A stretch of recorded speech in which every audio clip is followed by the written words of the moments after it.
Nursing প্রত্যাশী ছাত্রছাত্রীরা, আমরা একটা অঙ্ক দেখি। দেখেন এখানে আছে কি, আরিফ ও আসলামের বর্তমান বয়সের অনুপাত আছে কত? 5:3। তো আরিফের বয়স যদি 25 বছর হয়, তাহলে আসলামের বয়স কত বছর? এটা কিন্তু 22-23 শিক্ষাবর্ষের যে নার্সিং ভর্তি পরীক্ষায় এই প্রশ্নটা আসছে আপনাদের। তো আমরা যদি এটাকে খুব সহজ ভাষায়, কারণ ওখানে আপনাদের কিন্তু কোনো লিখিত পাঠ থাকবে না, সেখানে থাকবে এরকম অঙ্ক দেওয়া থাকবে, এখানে অপশনগুলো দেওয়া থাকবে, সেই অপশন দেখেই কিন্তু আপনাদের বুঝতে হবে এটা কোনটা উত্তর হবে। তার মানে আমরা উত্তরটা জানতে হবে। তাই যত শর্টকাট টেকনিক্স আছে আমাদের সেই শর্টকাট টেকনিক্সের অঙ্কগুলো করতে হবে। তো আসুন আমরা এটাকে দেখি কত সব নিয়মে আমরা এটা করতে পারি। তো দেখেন আমাদের এখানে অপশনগুলো দেওয়া আছে কি, এরকম থাকবে অপশন। এতে আছে কত বছর? 15 বছর। এখানে যদি আমি লিখে দিই 15 বছর। বিতে আছে কত? 10 বছর। আর যদি সিতে আছে কত বছর? 75 বছর। আর ডিতে আছে 30 বছর। তাহলে এই চারটা অপশন থেকে আমাদের কোন অপশনটা হবে? তো আমরা যদি এখন দেখেন, আমরা যদি লিখি এখানে, তাহলে কাদের অনুপাত দেওয়া আছে? আরিফ ও আসলামের বয়সের অনুপাত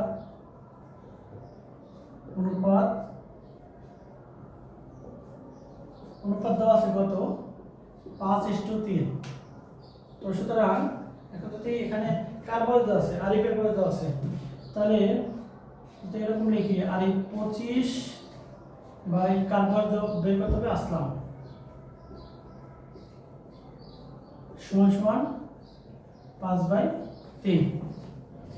দেখেন এতটুকু পর্যন্ত আপনারা বুঝতে পারছেন কিনা যে আমাদের কার বয়স বের করতে হবে? আরিফ এবং আসলামের বয়সের অনুপাত দেওয়া আছে 5:3।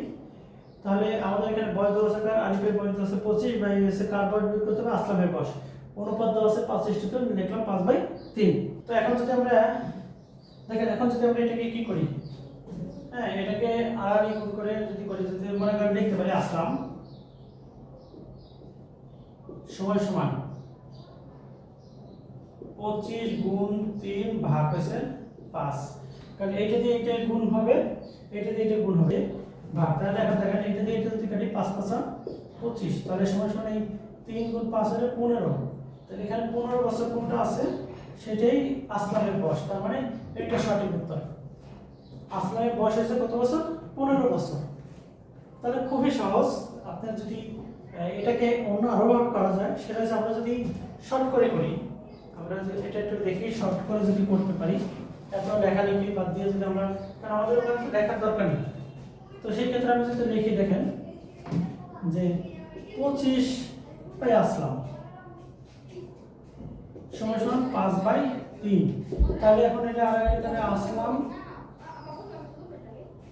সমান 25 এন্ড আসলাম। একটা জিনিস দেখেন, তার মানে আরিফের বয়স এটা, আসলামের বয়স 3, মানে যখন অনুপাতে গেছে তখন কিন্তু দেখেন এখানে মোট একটা বয়স দেওয়া আছে আরিফের, ঠিক আছে? মোট বয়স দেওয়া আছে কি আরিফের। তাহলে আমি আরিফের সাথে যদি আসলামকে গুণ করি, আবার যদি সেটাকে অনুপাত দ্বারা আরিফের সাথে আসলামের গুণ করলে, আবার যদি আমরা সেটাকে আসলাম দ্বারা ভাগ করে দিই, দেখেন এই যে গুণ হয়েছে 3 ভাগ হয়েছে 5, তাই এটা কাটলে থাকে 5, তাহলে সমান থাকবে তো 15 বছর। এটাই অ্যান্সার। তাহলে এটা হবে আমাদের অ্যান্সার।